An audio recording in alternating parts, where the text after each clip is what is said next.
અને હવે જોઈશું સમાચાર વિસ્તારથી। અંદાજે 4.5 લાખની વસ્તી ધરાવતી નવસારી વિજલપોર પાલિકાને સરકાર દ્વારા મહાનગરપાલિકાનો દરજ્જો આપવાની જાહેરાત કરવામાં આવી છે। નાણામંત્રી કનુ દેસાઈ દ્વારા આજે રજૂ કરવામાં આવેલા બજેટ દરમિયાન 8 શહેરોને મહાનગરપાલિકાનો દરજ્જો આપવાની જાહેરાત કરવામાં આવી છે। નવસારી શહેરમાં પાલિકા મહાનગરપાલિકા બને તેવી ચર્ચાએ જોર પકડ્યું હતું। વર્ષો જૂની નવસારીના નગરજનોની માંગણી આખરે સંતોષાઈ છે। રાજ્યના બજેટમાં નવસારી વિજલપોર નગરપાલિકાને મહાનગરપાલિકા ઘોષિત કરવામાં આવી છે, ત્યારે હવે આ માંગણી સંતોષાઈ જતા નગરજનોમાં અનેરો ઉત્સાહ જોવા મળી રહ્યો છે। લાંબા સમયથી નવસારી વિજલપોર નગરપાલિકાને મહાનગરપાલિકા બનાવવાની માંગ કરવામાં આવી રહી હતી। ચેમ્બર ઓફ કોમર્સ હોય કે શહેરના બુદ્ધિજીવી વર્ગ શહેરના વિકાસને વધુ વેગીલો બનાવવા માટે મહાનગરપાલિકાની જરૂર હોવાનું સ્વીકાર્યું છે।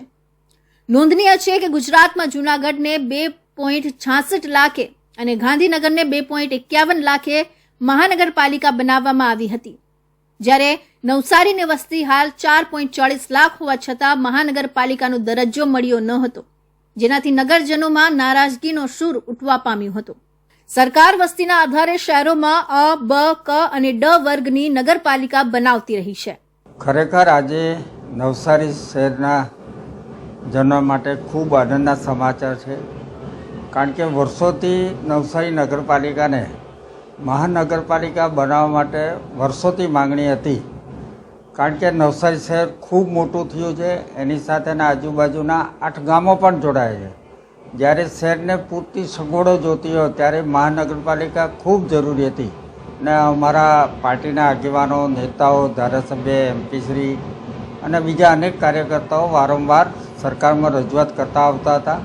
તેનો આજે સુખદ નિકાલ આવ્યો છે અને આજે ગુજરાત સરકારના બજેટ સત્રમાં માનનીય ગુજરાતના નાણામંત્રી સાહેબે જ્યારે બજેટ રજૂ કરતા વખતે ગુજરાતની 7 નગરપાલિકાઓને મહાનગરપાલિકાનો દરજ્જો આપવાની જાહેરાત કરી, એના માટે કનુભાઈને પણ અમારા ખૂબ ખૂબ અભિનંદન।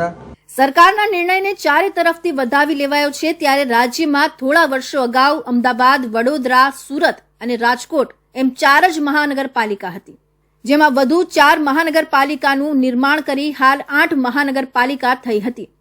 ત્યારે નવસારી શહેરનું જૂન 2020માં હદ વિસ્તાર કરાયો, જેમાં વિજલપોર અને નજીકના 8 ગામો ભેળવી નવસારી વિજલપોર પાલિકા બનાવાઈ હતી। આ પાલિકાની વસ્તી હાલ અંદાજે 4.40 લાખ છે, જે રાજ્યમાં વસ્તીની દ્રષ્ટિએ 8 મહાપાલિકા ટોચે છે। ત્યારબાદમાં નંબરે વસ્તીની દ્રષ્ટિએ નવસારી વિજલપોર નગરપાલિકા છે। તો રાજ્યના નાણામંત્રી કનુ દેસાઈએ આજે રજૂ કરેલા રાજ્યના બજેટમાં ઔદ્યોગિક નગરી વાપીને મહાનગરપાલિકાના દરજ્જાની જાહેરાત કરી છે। આથી વાપી સહિત સમગ્ર વલસાડ જિલ્લામાં ઉત્સાહનો માહોલ છે। ગુજરાતના આજે રજૂ થયેલા બજેટમાં 8 જેટલા શહેરોને મહાનગરપાલિકા બનાવવાની જાહેરાત થઈ છે, જેને લઈને વાપી નગરના લોકોમાં અનેરી ખુશી છવાઈ ગઈ છે। કનુભાઈ દેસાઈ વલસાડની પારડી વિધાનસભા બેઠકના ધારાસભ્ય છે અને વાપી નાણામંત્રીનું હોમટાઉન છે। આથી બજેટ પર વાપી વાસીઓને ખૂબ જ અપેક્ષા હતી અને અપેક્ષા મુજબ જ નાણામંત્રીએ વાપી નગરપાલિકાને મહાનગરપાલિકાનો દરજ્જો આપતા વલસાડ વાપીમાં ઉત્સાહનો માહોલ છે। જાહેરાત બાદ વાપી નગરપાલિકા પર ભાજપના કાર્યકર્તાઓ સાથે નગરપાલિકાના કોર્પોરેટરો એકઠા થઈ નાણામંત્રીની જાહેરાતને વધાવી લીધી હતી। મહત્વપૂર્ણ છે કે નાણામંત્રીએ સતત 3જી વખત રાજ્યનું બજેટ રજૂ કર્યું છે। આ અગાઉના 2 બજેટમાં પણ વાપી અને વલસાડ જિલ્લામાં વિકાસના અનેક કામોની જાહેરાત કરી હતી। જોકે વાપી નગરપાલિકાને મહાનગરપાલિકાના દરજ્જાની જાહેરાત થતાં જ વાપીની વર્ષો જૂની માંગ સંતોષાઈ છે અને વાપી નગરપાલિકા વિસ્તારની સાથે વાપી અને આજુબાજુના 9 થી વધુ ગામોનો નગરપાલિકામાં સમાવેશ થવાને કારણે ગામોનો પણ રોકેટ ગતિએ વિકાસ થશે તેવું લોકો અપેક્ષા રાખી રહ્યા છે। આમ વાપી નગરપાલિકાને આજે મળેલા મહાનગરપાલિકાના દરજ્જાને વાપી વાસીઓ ઉજવણી કરી અને વધાવી રહ્યા છે। ખરેખર અમારી વર્ષો જૂની માંગણી હતી અને આ માંગણીને આજે ગુજરાત સરકાર દ્વારા બજેટમાં સમાવી અને વાપીના જનતા માટે ખૂબ જ હર્ષનો વિષય છે અને તમામ લોકો ખુશ છે। તમે જ્યારે જાઓ વાપીમાં તો અત્યારે એક જ ચર્ચા છે, વાપી મહાનગરપાલિકા બને છે, કારણ કે મહાનગરપાલિકા બનવાથી અમે છે ને બીજું સુરત જોઈ રહ્યા છે કે જે સુરતનો જે વિકાસ થયો છે, સર્વાંગી વિકાસ, કારણ કે અમે જ્યારે સુરત જોઈએ અને વાપીને અમે કમ્પેર કરતા હતા તો અમને એવું થતું કે અમારું વાપી પણ સુરત કેમ નહીં થાય. તો એ જે અમારું કમ્પેરિઝન હતું એ સપનું આજે પૂરું થવા જઈ રહ્યું છે અને આજે બીજું સુરત વાપી બનવા જઈ રહ્યું છે અને ખરેખર ખુશ છે. આ માટે અમે આપણા જે મુખ્યમંત્રી શ્રી ભૂપેન્દ્રભાઈ પટેલ સાહેબ આપણા ખરેખર અમારા જે વિકાસ પુરુષ કહેવાય, અને હું તો જ્યારે હોય ત્યારે કહું છું કે આ બાજુ મોદી ગેરંટી અને આ બાજુ કનુભાઈ દેસાઈની ગેરંટી, અને આ ગેરંટી આજે પૂરી થવા જઈ રહી છે. આપણા માન્ય કાનુભાઈ દેસાઈ કે જેઓ નાણાં ઉર્જા અને પેટ્રોકેમિકલ મંત્રી છે અને પારડી વિધાનસભાનું પ્રતિનિધિત્વ કરે છે, ત્યારે અમારી આ વર્ષો જૂની વાપીને મહાનગરપાલિકા બનાવવાની માગણી હતી અને તે સંતોષાઈ છે. ત્યારે અમારામાં વિશેષ આનંદ છે. આજુબાજુના 9 ગામડાઓને સમાવીને ચણોદ, નામદા, ચંડોળ, છીરી, છરવાડા, સલવાવ, બલીઠાને સમાવીને જ્યારે આને મહાનગરપાલિકા બનાવવામાં આવી છે, ત્યારે આજુબાજુના ગામડાઓના પણ જે રહેવાસીઓ છે એમની જીવન સ્તર સુધરશે, એમને ગટર, પાણી, રોડ બધી વ્યવસ્થા સારી રીતે મળી શકશે, એમની સમસ્યાઓ હલ થઈ શકશે. લગભગ 7 થી 8 ગામોમાં ફાયદો થશે. હાલ જેમ વાપી નગરપાલિકામાં બધી ઇન્ફ્રાસ્ટ્રક્ચરના કામો ચાલે છે, રોડ છે, રસ્તા છે, ગટર છે, પાણી છે, એ પ્રમાણે આજુબાજુના ગામડામાં જે મહાનગરપાલિકા બનવાથી જે આવરી લેવામાં આવશે એ દરેક ગામોને ફાયદો થશે, કેમ કે એ લોકોને પણ સારું પાણીનો ફ્લો મળશે. જેમ કે બધા ગામડામાં પાણી ભરાય છે એ પણ પાણી ભરાશે નહીં, અને રસ્તા પણ પહોળા થશે, સ્ટ્રીટ લાઇટ મળશે, દરેક જાતની સુવિધા જે વાપી નગરપાલિકાને મળે છે એ મહાનગરપાલિકાથી એ ગામના સમાવેશ કરવામાં આવશે, એ લોકોને પણ મળશે. વાપી સહિત અન્ય 8 શહેરમાં હવે આવનારા સમયે નગરપાલિકાની જગ્યાએ મહાનગરપાલિકા બનવાનો માર્ગ ખુલ્લો થયો છે અને આને કારણે વધુમાં વધુ વિકાસની તકો ઊભી થવાથી શહેરીજનો પણ ખૂબ ઉત્સાહી દેખાઈ રહ્યા છે. સુરતના વેપારીઓએ કેન્દ્રીય નાણામંત્રી નિર્મલા સીતારમણે વચગાળાનું બજેટ રજૂ કર્યું, તેને આવકાર્યું હતું. બજેટના ઇતિહાસમાં અત્યાર સુધીની સૌથી નાની સ્પીચ રહી. 1 કલાક કરતા ઓછા સમયમાં બજેટ સ્પીચ પૂરી થઈ ગઈ. સરકારે કોઈ મોટી પ્રોત્સાહક જાહેરાતો કરી નથી. ઇન્ફ્રાસ્ટ્રક્ચર ડેવલપમેન્ટ, એક્વા સેક્ટર પર ફોકસ રહ્યું છે. સુરતના મુખ્ય 2 વ્યવસાય કાપડ અને હીરા માટે આ બજેટમાં શું હતું? શહેરના વેપારી, ઉદ્યોગકારો અને કર નિષ્ણાંતોએ આવકાર્યું હતું. સુરતના વેપારીઓ દ્વારા કેન્દ્રીય બજેટને મિશ્ર પ્રતિક્રિયા સાથે આવકારવામાં આવ્યું છે. વિવિધ સંગઠનોના આગેવાનો દ્વારા કેન્દ્રીય બજેટમાં સોલાર પેનલ પ્રોજેક્ટ વિશે થયેલી જાહેરાતને આવકારી હતી. સાથે જ ઇન્કમટેક્સમાં કોઈ નવી રાહત ન અપાતા નિરાશા વ્યક્ત પણ કરાઈ હતી. જુદા જુદા વેપારી, ઉદ્યોગપતિ દ્વારા જણાવાયું કે ઇન્કમટેક્સના સ્લેબમાં કોઈ ફેરફાર કર્યા નથી, તે નિરાશાજનક છે. નવા કોઈ કરવેરા નાખવામાં નથી આવ્યા, તેથી ફુગાવો નિયંત્રણમાં રહેશે. આ બજેટ ગરીબ, મહિલા અને યુવા માટે પ્રોત્સાહન આપે છે. રેલવે તેમજ સોલાર પાવર માટે જે સ્કીમો જાહેર કરી છે તે આવકારદાયક છે. એકંદરે આ બજેટ વિકાસલક્ષી છે. आज 24-25 का जो बजट आदरणीय नाना मंत्री ने रजू किया वो एकदम मर्यादा के साथ था, क्योंकि ये फुल बजट था नहीं, इंटरिम बजट था. तो इंटरिम बजट में जितनी मर्यादा कैसे जितना हो सके इतना किया. उसमें बहुत अच्छा प्रयास नाना मंत्री ने किया है. हो सके इतना सेगमेंट वाइज जो कवर करना चाहिए वो किया है. उसमें जो पहले हो नहीं सका था वो प्रयास मैडम ने किया है. डायरेक्ट टैक्स के बेसिक एग्जेम्पशन द लिमिट जो बढ़ने की थोड़ी अपेक्षा थी वो फलीभूत हुई नहीं है. कोई टैक्स रेट में भी चेंज नहीं किया, वो एज इट इज है. लेकिन इकोनॉमी में सेक्टर वाइज 5 ट्रिलियन इकोनॉमी से 3rd लार्जेस्ट वर्ल्ड इकोनॉमी बनने का जो प्रयास है उसमें आज तक का जो प्रयास किया गया वो बताया गया है. डायमंड के लिए गवर्नमेंट से अपेक्षा ये थी कि जो कट एंड पॉलिश डायमंड है उसके लिए जो 5% ड्यूटी लगती है वो 2.5% की जाए. और जो हमारा गुड्स है वो लग्जरियस गुड्स है, हम लोग यहाँ से एक्सपोर्ट करते सेल करते, तो उसमें से कोई सिलेक्शन रिजेक्शन का रेशियो होता है कि 5% गुड्स हमें वापस वो लोग भेजते हैं रिजेक्ट करके, तो उसके अंदर ड्यूटी नाबूद की जाए. जो इम्प्रेस लाइसेंस के दौर पे इंट्रोड्यूस था उसको वापस से अप्लाई किया जाए. इसके अलावा गोल्ड के अंदर 15% ड्यूटी लगती है, उसको कम करके 4% की जाए, जिसकी वजह से हमें व्यापार के लिए बहुत बेनिफिट हो और इंटरनेशनल मार्केट को बीट कर सके. જેમ એન્ડ જ્વેલરી એક્સપોર્ટ પ્રમોશન કાઉન્સિલે કેન્દ્રીય નાણાપ્રધાન નિર્મલા સીતારમણની 2047 સુધીમાં આપણા દેશને વિકસિત ભારત બનાવવાની જાહેરાતનું સ્વાગત કર્યું છે. જેમ્સ અને જ્વેલરી નિકાસકારો માટે તાજેતરમાં જાહેર કરાયેલો ભારત મધ્ય પૂર્વ યુરોપ આર્થિક કોરિડોર ભારત અને અન્ય લોકો માટે વ્યૂહાત્મક અને આર્થિક ગેમ ચેન્જર બનશે એવું GJEPCનું માનવું છે. જેમ CEPA વેપાર કરારથી મધ્ય પૂર્વમાં જ્વેલરીની નિકાસમાં વધારો થયો છે અને જેમ અને જ્વેલરીની નિકાસને વેગ આપવા યુરોપિયન દેશો અને અન્યો સાથે દ્વિપક્ષીય વેપાર કરારોને આવકારીએ છીએ. કુદરતી ઋતુચક્ર મુજબ શિયાળામાં ધુમ્મસનું પ્રમાણ જોવા મળે છે, પરંતુ હવે ધીમે ધીમે શિયાળાની મોસમ પૂરી થવા આવી હોય તેમ છતાં સવારે અને સાંજે ઠંડીની થોડી ઘણી અસર જોવા મળી રહી છે અને બપોરે લોકો ગરમીનો અહેસાસ કરી રહ્યા છે. ત્યારે વહેલી સવારે સુરત જિલ્લામાં ગાઢ ધુમ્મસ છવાયું હતું, જેને લઈ વાહન ચાલકો વાહન હંકારવામાં મુશ્કેલીમાં મુકાયા હતા. ગાઢ ધુમ્મસની ચાદર પથરાઈ જવાના કારણે વિઝિબિલિટીમાં ઘટાડો થયો હતો. સુરત જિલ્લામાં વહેલી સવારથી જ ગાઢ ધુમ્મસ છવાયેલું જોવા મળી રહ્યું છે. શુક્રવારના રોજ જિલ્લા સહિત ઓલપાડ તાલુકામાં વહેલી સવારે ધુમ્મસના કારણે વાતાવરણ ધૂંધળું જોવા મળ્યું હતું. આવા સંજોગોમાં માર્ગો પરથી પસાર થતા વાહન ચાલકોને ભારે હાલાકી વેઠવી પડી હતી અને ધુમ્મસને લઈ વાહન ચાલકોએ વાહન હંકારવામાં મુશ્કેલ પડી હોય ચાલકોએ પોતાના વાહનોની લાઇટ ચાલુ કરી પસાર થવાની નોબત આવી હતી. આ ધુમ્મસની અસર વહેલી સવારથી જ જોવા મળી રહી છે. ત્યારે માંગરોળ, માંડવી, ઉમરપાડા, ઓલપાડ, કામરેજ સહિતના તાલુકામાં ધુમ્મસભર્યું વાતાવરણ, ધુમ્મસના કારણે વિઝિબિલિટીમાં ઘટાડો જોવા મળ્યો હતો. નાના વરાછા અને સરથાણા કામરેજ ટ્રાફિકની ક્રેન વાહન ચાલકોને ખોટી રીતે ટોઈંગ કરી તોડ કરવાનો આરોપ ધારાસભ્ય દ્વારા લગાવાતા પોલીસ બેડામાં હડકંપ મચી જવા પામી છે. ધારાસભ્યએ પોલીસ કમિશનરને પત્ર લખી પોતાનો રોષ ઠાલવ્યો હતો. સુરતના વરાછા વિધાનસભા બેઠકના ભાજપના ધારાસભ્ય કુમાર કાનાણી પોતાના લેટર બોમ્બને લઈને દબંગની છાપ ધરાવે છે. અવારનવાર તંત્ર સામે ભાજપના જ ધારાસભ્યો હોવા છતાં લેટર લખતા હોય છે.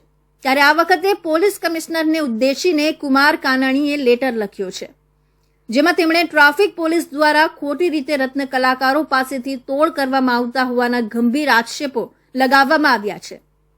ભાજપના ધારાસભ્યોએ શહેર પોલીસ કમિશનરને પત્ર લખ્યો છે, જેમાં ધારાસભ્ય કુમાર કાનાણીએ પોલીસ પર તોડ કરવાનો આરોપ મૂક્યો છે. ટ્રાફિક પોલીસ રત્ન કલાકાર પાસે ખોટી રીતે તોડ કરવાનો આરોપ મૂકવામાં આવ્યો છે, જેમાં તેમણે નાના વરાછા અને સરથાણા કામરેજ ટ્રાફિકની ક્રેન વાહન ચાલકોને ખોટી રીતે ટોઈંગ કરી તોડ કરવાનો આરોપ લગાવ્યો છે. સર્કલ 1 સરથાણા પોલીસ સ્ટેશન વિસ્તારની ક્રેન નંબર 1 દ્વારા ગેરકાયદેસર રીતે થતા વાહન ટોઈંગ બાબતે આરોપ લગાવવામાં આવ્યા છે. આ થોડા સમયથી મને એવી ફરિયાદો આવે છે કે અમારે ક્રેનના લોકો અમારી ગાડી લઈ જાય તો એ ગાડી લઈ જાય અને બોમ્બે માર્કેટ પાસે અમને બોલાવે છે, વાહનો ત્યાં લઈ જાય છે. તો મેં પૂછપરછ કરી કે બોમ્બે માર્કેટ કેમ લઈ જાય છે, કારણ કે ક્રેન નંબર 2 જે વાહનો લઈ જાય એનો પ્લોટ જુદો છે, એ બરાબર છે, પણ આ 1 નંબરની ક્રેન જે છે એ લસકાણા, કામરેજ, સરથાણા બાજુની છે. તો એ ક્રેન વરાછામાં 2 નંબરની જે ક્રેન છે ત્યાં ચાલે છે. એટલે વરાછા રોડ ઉપર મારા વિસ્તારની અંદર જે ક્રેન ગેરકાયદેસર ચાલે છે, જેનો અધિકાર નથી, એ લોકો ત્યાં ક્રેન લઈને આવે છે, વાહનો ઉપાડી જાય છે અને ત્યાં બોલાવે છે અને બોલાવ્યા પછી ત્યાં પૈસા લેવામાં આવે છે. કાનાણી દ્વારા પત્રમાં લખવામાં આવ્યું છે કે વાહનોને ટોઈંગ કરીને અલગ અલગ જગ્યાએ લઈ જવામાં આવે છે. ત્યાં વાહન ચાલકો પાસે તોડબાજી કરવામાં આવે છે, જેના કારણે રત્ન કલાકારો અને નાના માણસો લૂંટાઈ રહ્યા છે, જેથી પોલીસ કમિશનર આ બાબતે તાત્કાલિક ઘટતું કરશે તેમ કહેવામાં આવ્યું છે. ગતરોજ જ પોલીસ કમિશનર નિવૃત્ત થયા છે, ત્યારે હવે નાના પોલીસ કમિશનર આવે તે પહેલા ચેલેન્જ શરૂ થઈ છે. સુરત માટવા ગેટ પાસે મધરાત્રે રૂપિયાની લેતી દેતીમાં માથાભારે યુવકને ચપ્પુના ઘા મારી ઘાતકી હત્યા કરવામાં આવી હતી. આ સમગ્ર બનાવમાં ઉમરા પોલીસની ટીમ આરોપીને ઝડપી પાડવા કામે લાગી હતી. માત્ર ગણતરીના કલાકોમાં જ પોલીસે મુખ્ય આરોપી સહિત કુલ 4 આરોપીઓને ઝડપી પાડ્યા છે. પોલીસે તમામ આરોપીની ધરપકડ કરી કાયદેસરની કાર્યવાહી હાથ ધરી છે. શહેરના નાનપુરા વિસ્તારમાં ખંડેરાવપુરા માછીવાડ ખાતે રહેતો પિંકેશ ઉર્ફે પિન્ટુ રમેશભાઈ નવસારીવાલા માથાભારે તરીકે છાપ ધરાવે છે. આ ઉપરાંત તેના ભાઈ દિવ્યેશ નવસારીવાલાના રેતીના ધંધામાં સાથે સંકળાયેલો છે. પિન્ટુ અને અક્ષુ ઉર્ફે અવી પટેલ વચ્ચે પૈસાની લેતી દેતી હતી, જેના કારણે બંને વચ્ચે 6 મહિના અગાઉ પણ ઝઘડો થયો હતો. ત્યારબાદ ગતરોજ રાત્રે ફરીથી પિન્ટુ અને અક્ષુ વચ્ચે પૈસાની લેતી દેતી મામલે ફોન પર ઝઘડો થતા તેઓએ મોડી રાત્રે 1:30 થી 1:45 વાગ્યાના અરસામાં અઠવા ગેટ પાસે ભગવાન મહાવીર હોસ્પિટલ પાસે મટકા ચાની બહાર મળવા માટે બોલાવ્યો હતો. પિન્ટુ નવસારીવાલા ત્યાં પહોંચ્યો ત્યારે અક્ષુ કારમાં તેના અન્ય 5 મિત્રો સાથે ત્યાં આવ્યો હતો, જ્યાં પિન્ટુ અને અક્ષુ વચ્ચે પૈસાની લેતી દેતી મામલે ઉગ્ર બોલાચાલી થઈ હતી, જેથી અક્ષુ અને તેના સાથી મિત્રોએ પોતાની પાસેનું ચપ્પુ કાઢી પિન્ટુના પેટમાં તથા પડખામાં ઉપરા છાપરી 3 ઘા અને શરીરના અન્ય ભાગમાં 2 ઘા એમ કુલ 5 ઘા ઝીંકી દેતા તે ત્યાં જ ઢળી પડ્યો હતો. બાદમાં અક્ષુ અને તેના મળતિયાઓ ત્યાંથી ફરાર થઈ ગયા હતા. આ બનાવની જાણ થતાની સાથે જ ઉમરા પોલીસનો કાફલો ઘટના સ્થળે પહોંચી ગયો હતો. સતત ઘા મારવાના કારણે પિન્ટુનું ઘટના સ્થળે જ મોત નીપજ્યું હતું. ઉમરા પોલીસે મોડી રાત્રે જ આરોપીઓને પકડવા માટે ચક્રો ગતિમાન કર્યા હતા. આ દરમિયાન પોલીસે માથાભારે અવી ઉર્ફે અક્ષુ દીપક પટેલ, હાર્દિક ઉર્ફે આદુ મનીષ ગજ્જર, ધર્મેશ ઉર્ફે ધમો રમેશ પટેલ, રૂપેશ ઉર્ફે બાલાજી કાશીનાથની ધરપકડ કરવામાં આવી હતી. તમામના નિવેદન લઈને ધરપકડ કરી રિમાન્ડ લેવા માટેની તજવીજ હાથ ધરી છે. 30-31 जनवरी की रात को उमरा पुलिस स्टेशन के विस्तार में एक व्यक्ति की हत्या हो गई थी, जिसका नाम पिंकेश उर्फे पिंटू रमेश भाई नवसारी वाला है और इसकी हत्या में 4 आरोपियों को अभी तक अरेस्ट किया गया है. 30 और 31 तारीख की रात को जो मरण जनार है उसके साथ में पुराने 1.5 लाख रुपए के लेन देन को लेकर के बहस हुई. ये लोग एक शादी में डुमस में थे, वहाँ से ये लोग निकले और अठवा गेट पे महावीर हॉस्पिटल के सामने इन्होंने मिलने का प्लान किया. तो जैसे ही मरण जनार पिंकेश उर्फे पिंटू वहाँ पे पहुँचा, इन लोगों ने चाकू से उस पर हमला किया और उसमें 5 इंजरी मरण जनार की बॉडी पे हुई, जिसकी वजह से उसकी मौके पे डेथ हो गई. हॉस्पिटल ले गए तो ब्रॉड डेड उनको डिक्लेयर किया गया. આરોપીઓની પૂછપરછમાં જાણવા મળ્યું હતું કે રૂપેશ ઉર્ફે બાલાજી વિરુદ્ધ ચોક બજાર પોલીસ મથક ચોપડે જુદા જુદા 5 અને ક્રાઇમ બ્રાન્ચ સહિત પુણા પોલીસ મથકમાં આર્મ્સ એક્ટ હેઠળના ગુના નોંધાઈ ચૂક્યા છે. એવી જ રીતે ઉમરા પોલીસ મથકમાં પણ અગાઉ તે મારામારીના ગુનામાં ઝડપાઈ ચૂક્યો છે અને અગાઉ પાસા પણ ભોગવી આવ્યો છે. આરોપીઓ અગાઉ સૂર્યા મરાઠી ગેંગના સભ્યો હતા, જે ગેંગનું વર્ચસ્વ પૂર્ણ થતા પોતે જમીન દલાલીનો ધંધો શરૂ કરી દીધો હતો. સુરતના ભેસ્તાન ખાતે કેમિકલ ગોડાઉનમાં આગ ભભૂકતા અફરાતફરીનો માહોલ સર્જાયો હતો. સુરત શહેરમાં બેદરકારીના કારણે કેમિકલ યુનિટીમાં આગ લાગવાનો સિલસિલો યથાવત જોવા મળી રહ્યો છે. હજુ એથર કંપનીમાં લાગેલા ભયંકર આગમાં કેટલાય લોકો ભડકે બળ્યા હતા, જે મામલો હજુ શાંત થયો નથી. ત્યાં ભેસ્તાન ખાતે આવેલા ગોરજીવાલા ઇન્ડસ્ટ્રીમાં આવેલા એક કેમિકલ ગોડાઉનમાં આગ ભભૂકી ઉઠી હતી. આગ કેમિકલ લીક થતા લાગવાની શંકા સેવાઈ રહી છે.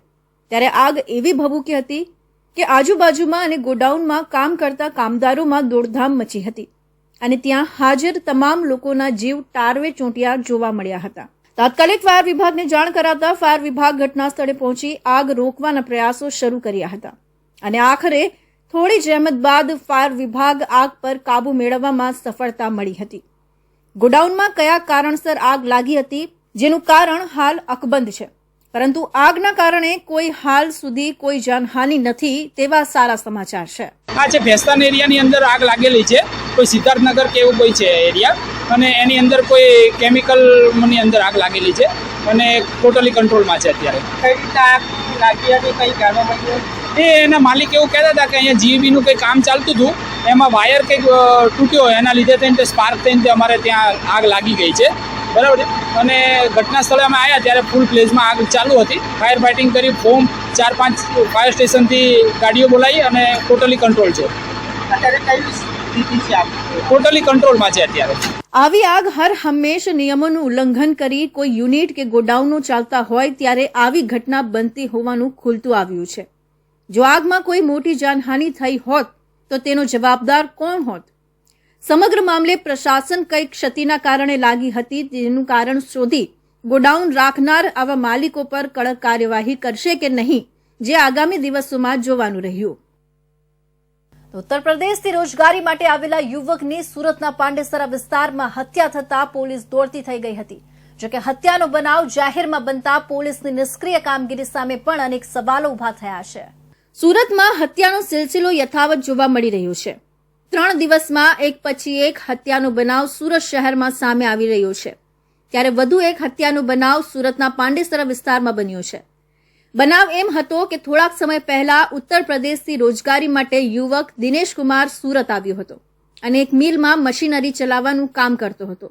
ત્યારે ગત મોડી રાત્રે યુવક કામ પરથી પરત ફરી રહ્યો હતો. તે દરમિયાન પાંડેસરાના બાટલી બોયની સામે અજાણ્યા ઇસમોએ યુવક પર પથ્થર મારીને યુવકની હત્યા કરીને અજાણ્યા ઇસમો ફરાર થઈ ગયા હતા. જો કે મોડી રાત્રે બનાવની જાણ પોલીસને થતાં પોલીસ દોડતી થઈ ગઈ હતી. બાદ મૃતકના પરિવારજનોને જાણ કરવામાં આવતા પરિવાર શોકમાં ગરકાવ થઈ ગયો હતો. तुरंत परिवारजनों वतन थी सूरत दौड़ी आया था. उसका नाम दिनेश कुमार था और मेरे गांव के बाजू में ही उसका मकान है और मैं पांडेसरा हाउसिंग में रहता हूं. मुझे सुबह गांव से मुझे पता चला, फोन आया चौकीदार का कि बोला वहाँ दिनेश का वहाँ कोई झगड़ा हुआ तो उसका हादसा में देखो जाके क्या हुआ. तो वहाँ हम 6 बजे से लेकर 7 बजे के बीच में हम सब लोग पहुंच गए, जितने गांव वाले थे. अब ये उसके जब देखा जाके तो वहाँ सर पे चोट के निशान आए, पत्थर जैसे बड़ी चीज़ का वार किया हुआ और सब लोग देखा. फिर बाद में हमें पुलिस ने सुपुर्द किया, बोला इनको सिविल ले जाओ, तो हम यहाँ सिविल पर आ गए. સુરત શહેરના પાંડેસરા વિસ્તારમાં લુખ્ખા તત્વોનો આતંક સતત વધી રહ્યો છે. જાણે લુખ્ખા તત્વો પાંડેસરા પોલીસને ખુલ્લો પડકાર ફેંકતા હોય તે રીતે એક પછી એક હુમલાઓ તેમજ ચોરી, લૂંટ, હત્યાના બનાવો સતત વધી રહ્યા છે, જેથી એવું લાગી રહ્યું છે કે પાંડેસરા પોલીસની નિષ્ક્રિય કામગીરી સામે પણ અનેક સવાલો ઊભા થઈ રહ્યા છે. એટલું જ નહીં, પરંતુ આજ પાંડેસરા વિસ્તારમાં જાણે મિની દમણ જેવો માહોલ હોય તે રીતે રાત્રે દરમિયાન ગલીએ ગલીએ દેશી તેમજ ઇંગ્લિશ દારૂના અડ્ડાઓ પોલીસની રહેમ નજર હેઠળ જ ધમધમી રહ્યા છે, જેથી ક્રાઇમની ઘટનાઓ પણ સતત વધી રહી છે. ત્યારે આ મામલે ઉચ્ચ અધિકારીઓ પણ ધ્યાન દોરી અને કડકાઈથી પગલાં ભરે તે જરૂરી છે. સુરત શહેરના પાંડેસરા વિસ્તારમાં ગેંગ વોરનો બદલો લેવાનો સિલસિલો યથાવત. ઓયો હોટેલ અને ફાઇનાન્સ તથા ડાઇંગ મિલોમાં ઈંધણમાં ગેરકાયદેસર વપરાતી ચિંધીના ધંધા સાથે જોડાયેલા ઇસમ પર 4 થી 5 લોકોનો ઘાતકી હુમલો કરતા પોલીસ દોડતી થઈ છે.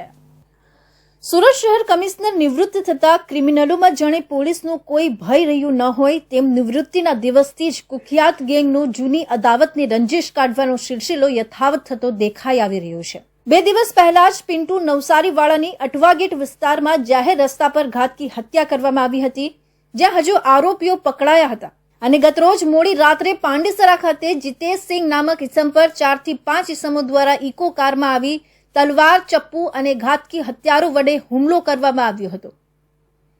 જીતેશને તત્કાલ સારવાર અર્થે અલથાણ ખાતે ખાનગી હોસ્પિટલમાં ખસેડવામાં આવ્યો હતો.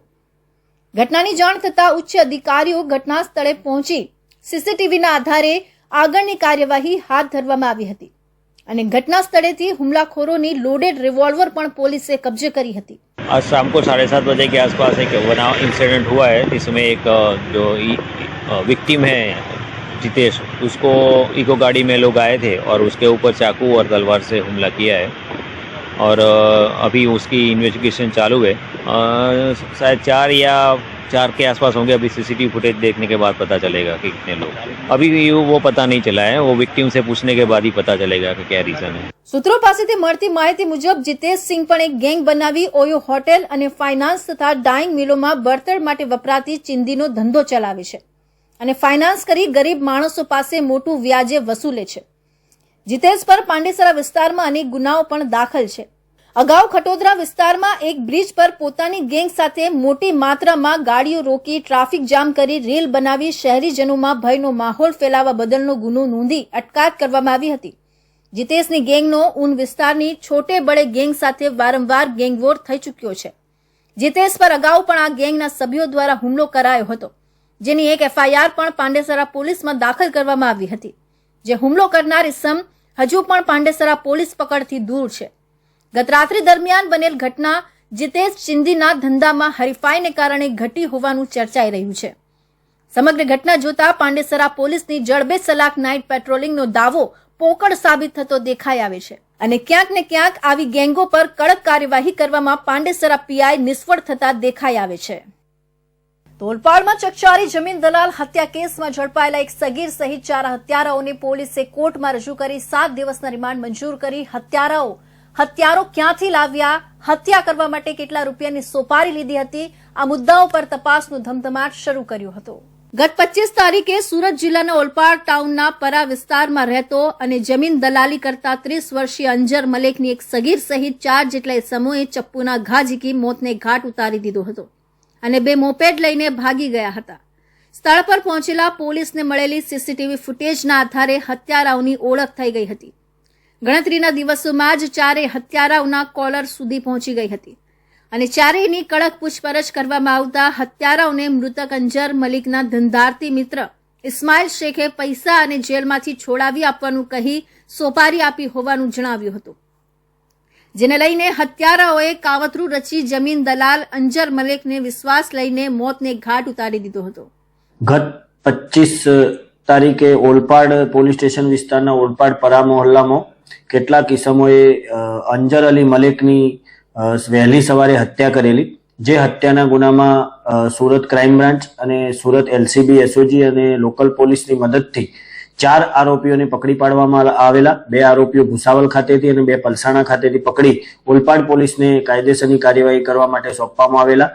જે આરોપીઓને ઓલપાડ પોલીસે કોર્ટમાં રજૂ કરતા નામદાર કોર્ટે 14 દિવસના રિમાન્ડ માંગતા 7 દિવસના રિમાન્ડ મંજૂર કરેલા છે.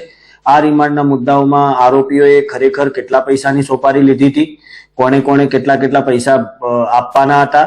સોપારી આપનાર ઇસ્માઇલ શેખ અને અંજર મલેક બંને ધંધાર્થી મિત્ર હતા. બંને વચ્ચે ઓલપાડ પંથકમાં કોઈ જમીન અને પૈસાની લેતી દેતીને લઈને ખટરાગ ચાલી રહ્યો હતો, જેને લઈને ઇસ્માઇલ શેખે અંજર મલેકની ભાડુતી માણસોને સોપારી આપી મોતને ઘાટ ઉતાર્યો હોવાનું પોલીસ તપાસમાં સામે આવ્યું હતું. પોલીસે 4 હત્યારાઓને ઓલપાડ કોર્ટમાં રજૂ કરી આરોપીઓએ કેટલા રૂપિયામાં સોપારી લીધી હતી, હત્યારો ક્યાંથી લાવ્યા, ગુનામાં વપરાયેલ અન્ય મોપેડ ક્યાં છે, આરોપીઓએ ખૂન કરવાનો પ્લાન કઈ જગ્યાએ બનાવ્યો સહિતના 15 જેટલા રિમાન્ડ મુદ્દાઓ મૂકી 7 દિવસના રિમાન્ડ મેળવ્યા હતા. તો આ હતા સુરત બુલેટિનના મહત્વના સમાચાર. ફરી મળીશું અને નવા સમાચારો સાથે. ત્યાં સુધી જોતા રહેજો ઇન્ડિયા ન્યૂઝ ગુજરાત.